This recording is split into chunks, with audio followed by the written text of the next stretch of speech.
Olá, seja muito bem-vindo, seja muito bem-vinda ao Pod Saúde no Trabalho. Eu sou Adriana Belintani, advogada especialista em saúde mental, com mais de 20 anos de atuação nas áreas trabalhista e previdenciária. E recebo aqui no Pod Saúde no Trabalho especialistas renomados que vão ajudar você a entender melhor as questões que envolvem saúde e trabalho.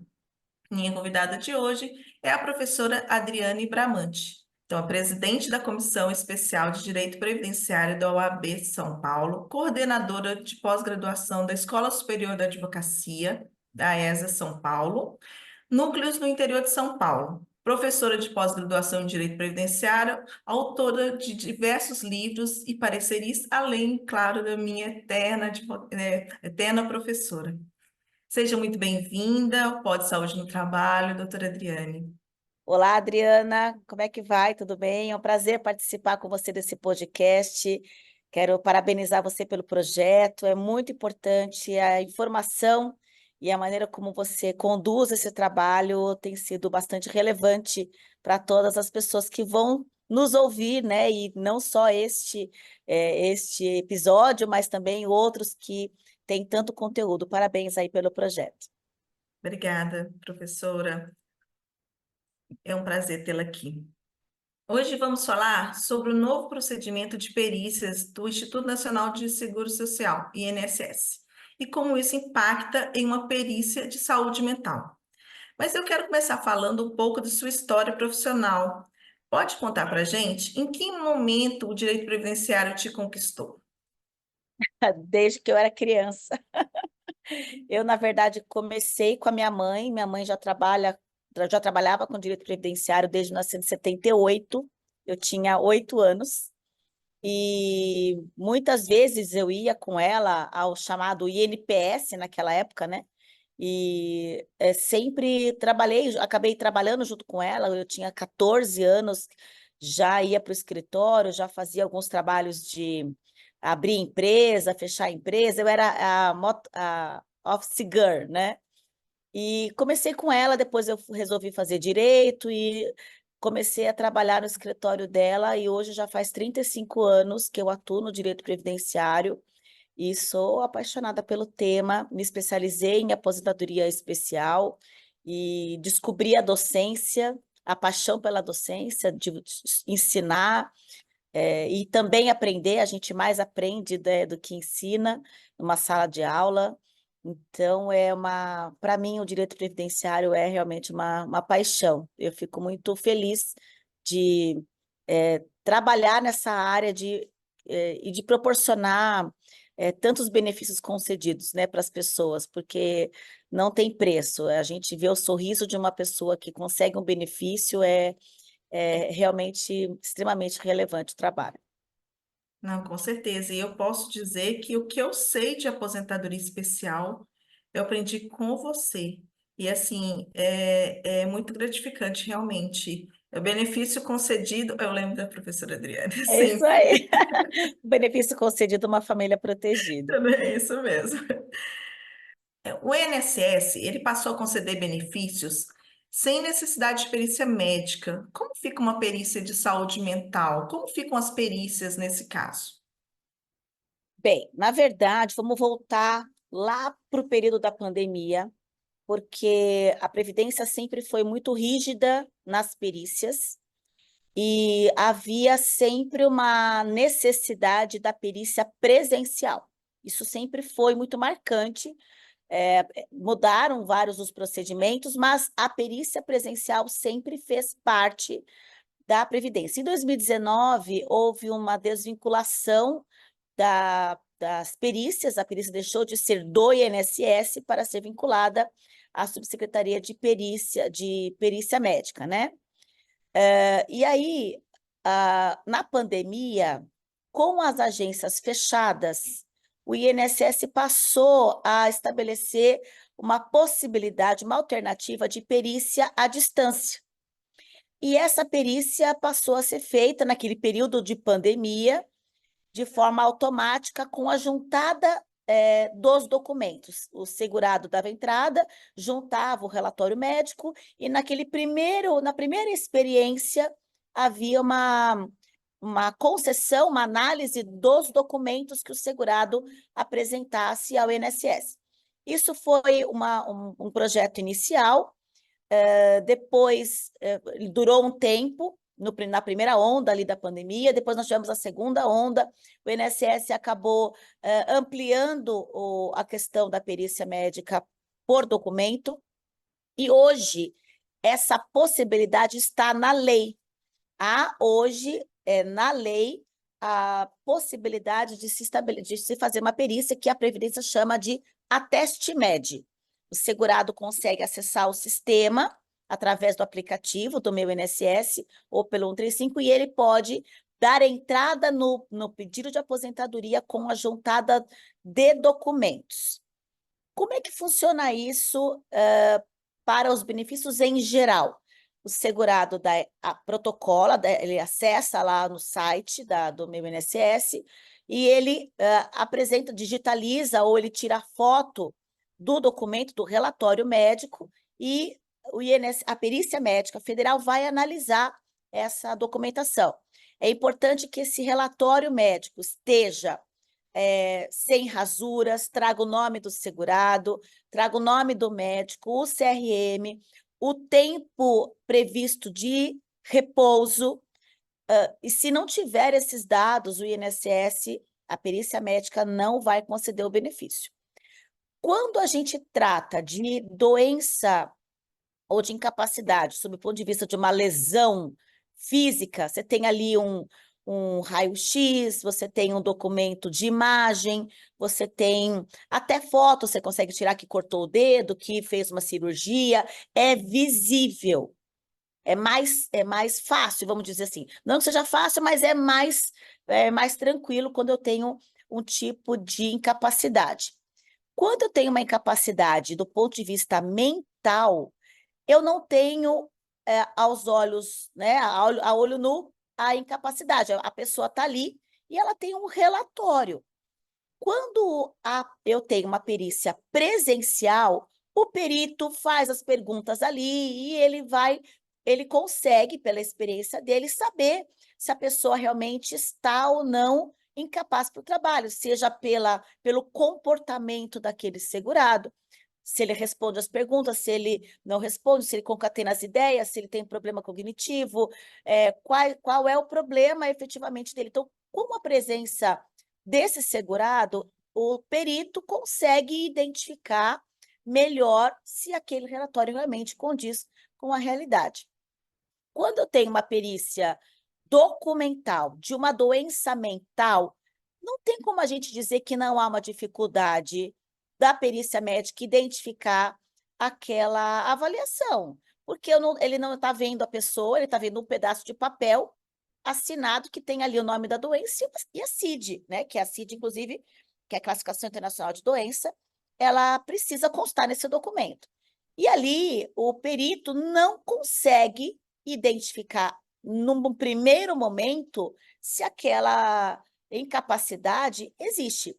Vale lembrar que o benefício era chamado de auxílio-doença e hoje se chama auxílio por incapacidade temporária, porque não é concedido porque o segurado tem uma doença, é concedido porque o segurado tem uma incapacidade para o trabalho. É preciso que a perícia, então, verifique qual é a atividade do segurado, o que ele faz. E aí, para que essa perícia seja mais adequada e evite fraude, porque há muita fraude, mas há muita fraude de qualquer jeito, com perícia de doença, né, de problema físico ou mental, mas a mental eu acho que a probabilidade é maior. É preciso identificar a dosagem da medicação, e o perito vai olhar isso, porque, por exemplo, eu não sou médica, sou advogada, mas se você tiver um fluoxetina de 5 miligramas, é muito pouca dosagem, né? Será que não dá mesmo para trabalhar ou não? Qual o tipo de trabalho que o segurado exerce? Então, se ele trabalha numa produção, trabalhando no maquinário, um maquinário perigoso, pesado, que pode provocar um acidente no trabalho, ou se ele tem uma incapacidade, uma doença mental em que ele dirige ônibus e coloca em risco a vida das pessoas, Ou seja, a perícia precisa identificar, o perito tem que identificar qual é a atividade do segurado, qual o tipo de incapacidade que ele vai apresentando, se ele já tem uma perícia anterior, se ele já tem relatórios e todo um histórico de incapacidade anterior em que já foi feita uma perícia presencial para ele, e o perito, verificando que com aqueles documentos que o segurado deu entrada, ele não consegue concluir pela incapacidade ou não, ele pode agendar uma perícia presencial, que é o que acaba muitas vezes acontecendo diante de toda essa complexidade, essa dificuldade de se avaliar a doença mental e a incapacidade por doença mental, o perito tem a prerrogativa de agendar uma perícia presencial para esse segurado. É professora mesmo, né? Porque aí você vai falando as coisas, vai montando tudo assim na minha cabeça, assim, né? A facilidade para explicar, nossa, perfeito, adorei. Realmente, é só um documento falando, e eu entendo que há muito também preconceito com relação à Muito, muito. saúde Mas por mental. que é o preconceito? Na verdade, a perícia mental, por doença mental, ela é, há sempre uma pré-compreensão de que aquilo é fraude. Sim, E aí, muita gente fala assim, pede lá uma depressão, né? Pede um relatório médico de depressão, só que você não pode tratar tudo como fraude, você tem, tem que ser avaliada a boa-fé. O que deve vir primeiro é a boa-fé, e não a má-fé. E ali na perícia acontece o contrário. O segurado é sempre o fraudulento, que está sim. querendo enganar a Previdência para ficar em casa, sem trabalhar, e muitas vezes, e na maioria das vezes, não é verdade. Existe fraude? A fraude existe em Ah, né? qualquer atividade, em qualquer ramo do direito, da medicina, né, da odontologia, tudo, em todos os lugares existe, mas você não pode atender o segurado com a prerrogativa, com a iniciativa de que aquilo, com o pensamento de que todos são fraudulentos. Não, a fraude vamos combater como fraude, Sim. mas a gente tem que analisar o documento como se aquilo fosse verdade. Se houver a fraude, que então ele seja punido adequadamente com todas as sanções definidas, mas eu não posso adotar uma prática de que tudo é fraude, eu tenho que fazer essa avaliação. Eu acredito que nós estamos muito atrasados na questão da perícia.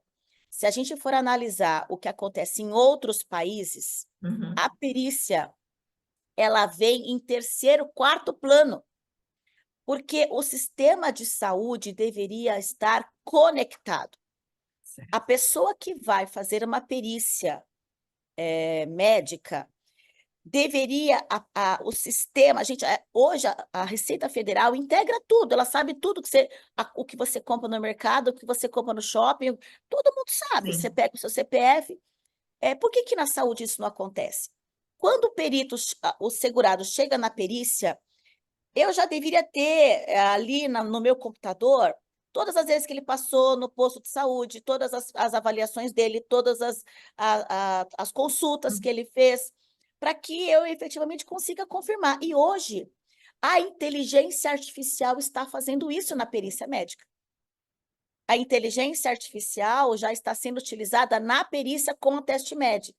Ou seja, eles vão confirmar se aquele relatório médico realmente aconteceu, se aquele médico realmente existe, se o CID e o CRM existe. Então, hoje, a inteligência artificial está sendo utilizada para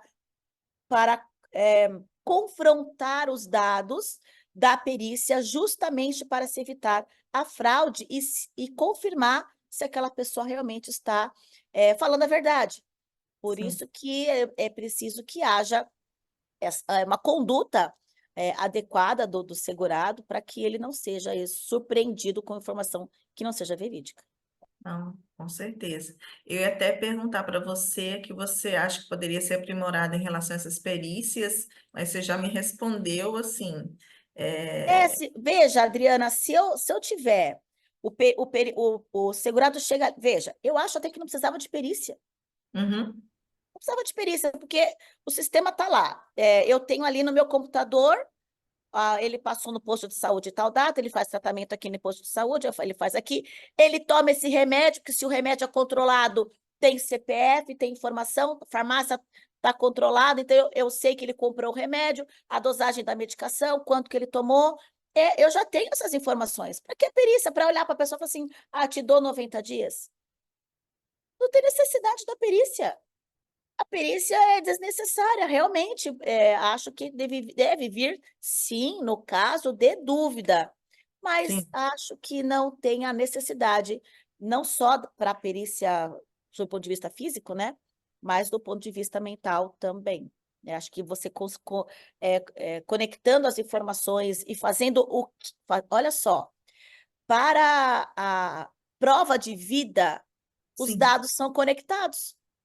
sim. Para a prova de vida, o INSS verifica se a pessoa tirou um passaporte, foi no Poupa-Tempo e tirou um RG, votou. Então, há um cruzamento de dados para verificar se a pessoa está viva. Por que não há um cruzamento de dados para verificar a questão da saúde?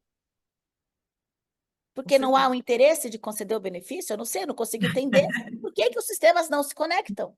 Se é um sistema único de saúde, ele é universal. Com certeza.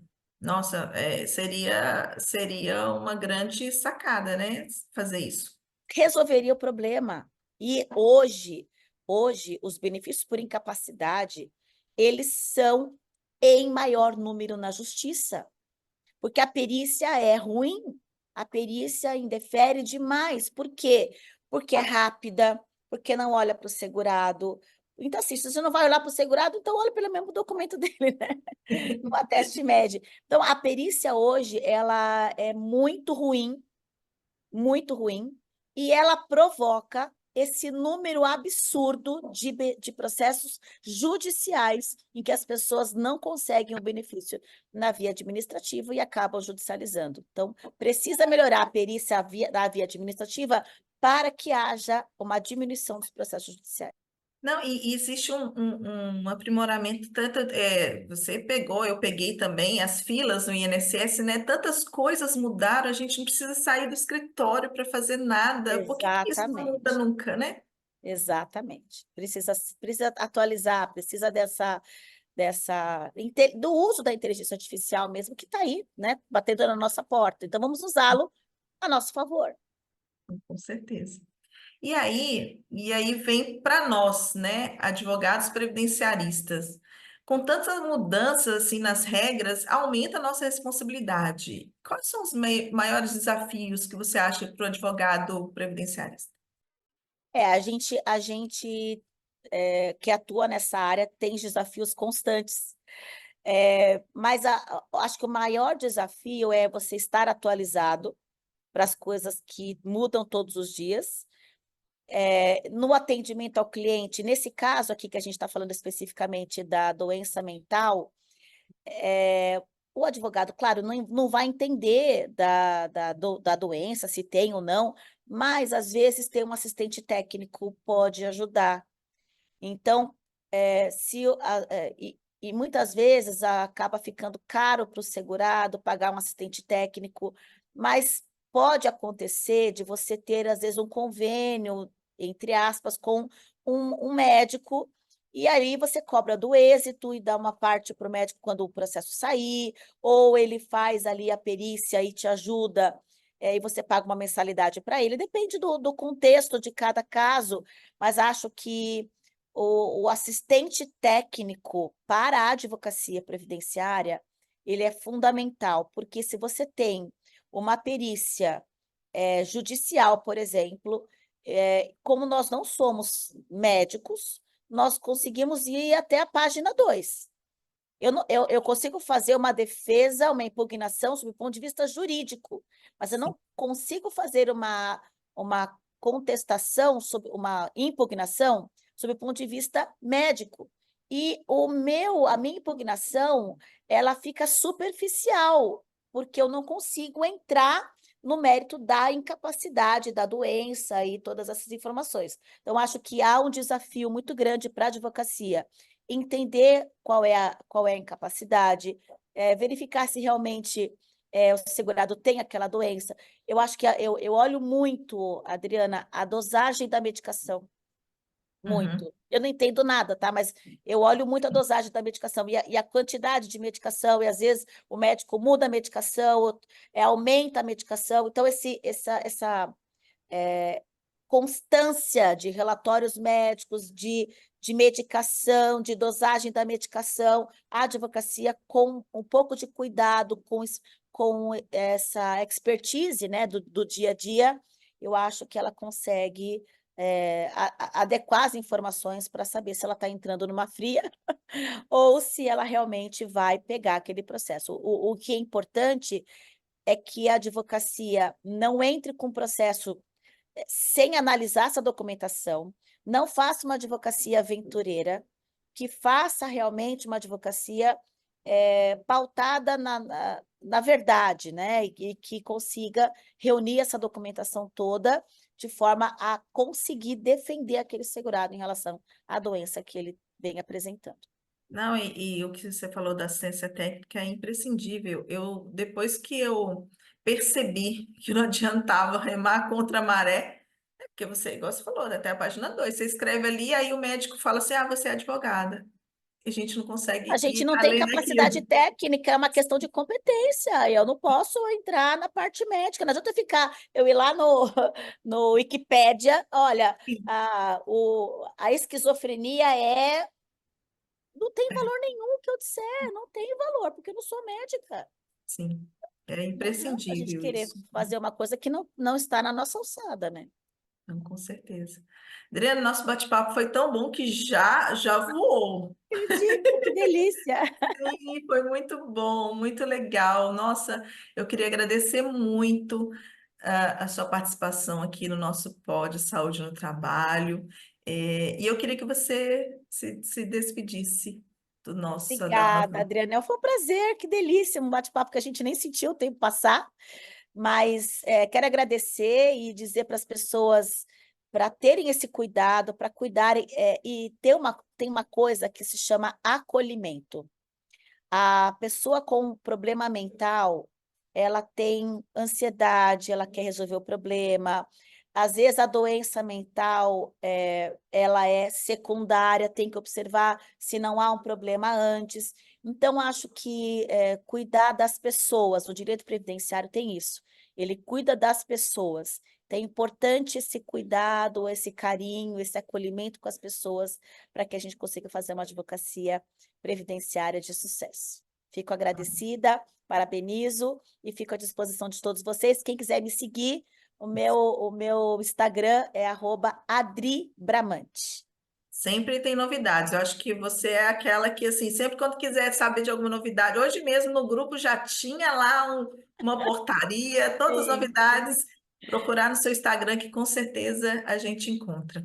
isso aí. Adriane, muito obrigada por estar aqui e eu volto em breve com mais um convidado ou convidada especial para falarmos sobre saúde no trabalho. Eu te espero no meu Instagram, @Belintane Advocacia. Até mais.